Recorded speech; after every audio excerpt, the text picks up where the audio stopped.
Alright, so here's what we just watched.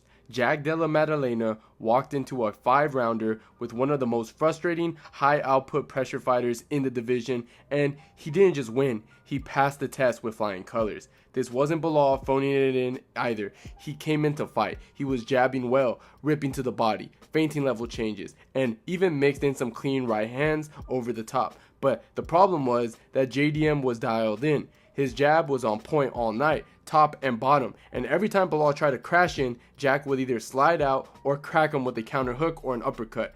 And the clinch breaks? Man, JDM made him pay every time they disengaged. It felt like Bilal was trying to build momentum with the volume, but Jack was killing it with his timing and accuracy. 7 takedown attempts, and yeah, Bilal actually landed 2 of them, but neither one meant anything. Jack was right back on his feet both times, like it was nothing. That's not just solid defense, that's preparation. You could tell that JDM came in to fight, lock in, full camp, leveled up, and clearly put in the work with legit grapplers like Craig Jones.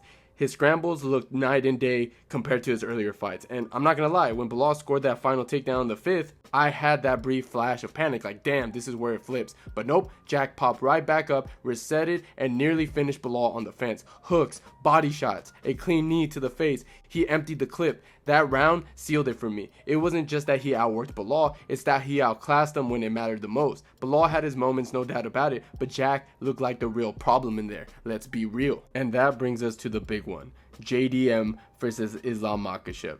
Yep, it's happening, or at least it's heading that way. And let me tell you, it's got layers, because right after that fight, Islam jumped onto Twitter and he was calling out JDM.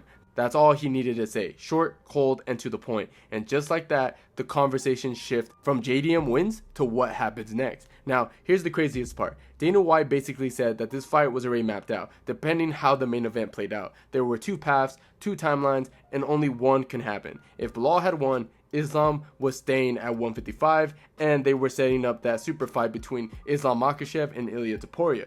But since JDM won, that was the green lit for Islam to finally move up to 170 and challenge for a second belt. Like, that was already the plan. No post-fight debate, no build-up. Dana already had the branching storylines in his head like this was a UFC video game or something. So that's where we're at. Jack Della Maddalena just became the guy who triggered Islam's move to welterweight. And now we've got ourselves a real champion versus champion matchup. It's not just about the belt, it's about the size, styles, and legacy. Islam's been dominating at 155, but now he's walking into a division with longer guys, bigger frames, and real knockout threats. And JDM, he just beat the division's hardest worker in Bilal and made it look like he still had more gas in the tank. So let's actually talk about it, okay? How does this matchup play out? What can JDM do that the others couldn't? And is Islam really ready for this kind of challenge at 170? Alright, so let's get into this. Islam Makachev versus Jack Della Maddalena, and off the rip, this isn't your typical striker versus grappler matchup.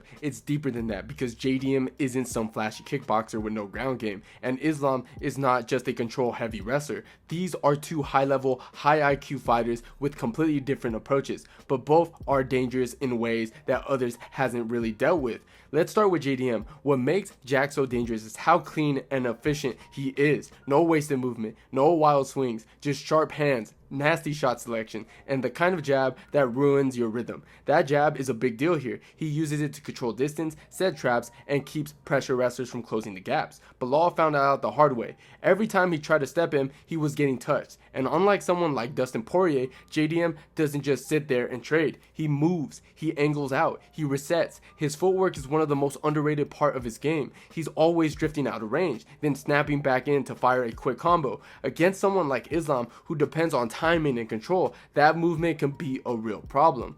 But it's not just about the jab and the footwork, it's the size. JDM is a full-blown welterweight, longer, thicker, and more physical than these guys that Islam has been tossing around at 155, and we saw how well Jack handles Bilal's wrestling. He stuffed a lot of his attempts, scrambled back to his feet, and never really got stuck for long. And that's the thing, man, Bilal's arguably better than Islam when it comes to holding people down, and if you couldn't keep Jack grounded, that tells you something. Now, of course, JDM isn't perfect, and that's where Islam might fight find his openings. But before we get into that side, just off what we've seen so far, Jack's got the tools, man. He's not just a power puncher, he's methodical, he's poised, he knows how to shut down grapplers without panicking, and he does damage while doing it. Now, let's flip it, because Islam Makhachev is not Belal Muhammad. I know we may talk about comparisons earlier when talking about the wrestling, but Islam's approach is different. He's not just shooting to hold you down, he's flowing through positions, he's chaining takedowns together, he's using the threat of submission to create openings, and he's insanely patient. That's what makes him dangerous. He doesn't rush, he lets the fight come to him. And let's be real, Islam is one of the best grappler strikers hybrids in the game. His striking isn't flashy, but it's super functional. He's clean, calculated, and one of the best counter strikers in the sport.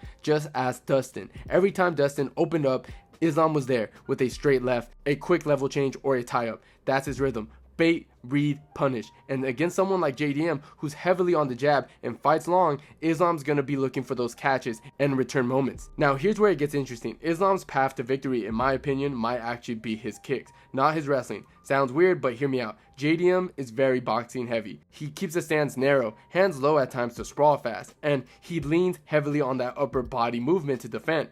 That creates a natural opening up top. Head kicks, and Islam's sneaky with him. He's not blasting kicks like Leon or Pereira, but he's tactical. He'll throw it just enough to get respect. And against someone who focuses on their hands and his hips, that's how you land something clean. But that's the thing, if you can't land it, I guess the other question is, can Islam consistently get this fight to the ground and keep it there? That's where this matchup becomes high risk, because at 155, yeah, he's strong, but at 170, he's not the biggest dude anymore. And JDM isn't some undersized striker like Volk was. He's thicker, rangier, welterweight with underrated hips and excellent scrambles. Islam might be able to take him down, but can he hold him? And that's what this whole fight comes down to. It's not just can Islam take JDM down, it's can he do it over and over again and not get lit up in between? Because here's the deal, and this is the part where people need to really think about it. If Islam can't hold JDM down, he's in trouble, straight up. That's not a knock on Islam's skill set, it's just a reality at 170. If Belal couldn't hold JDM, and Belal is arguably a pure better controller on the mat,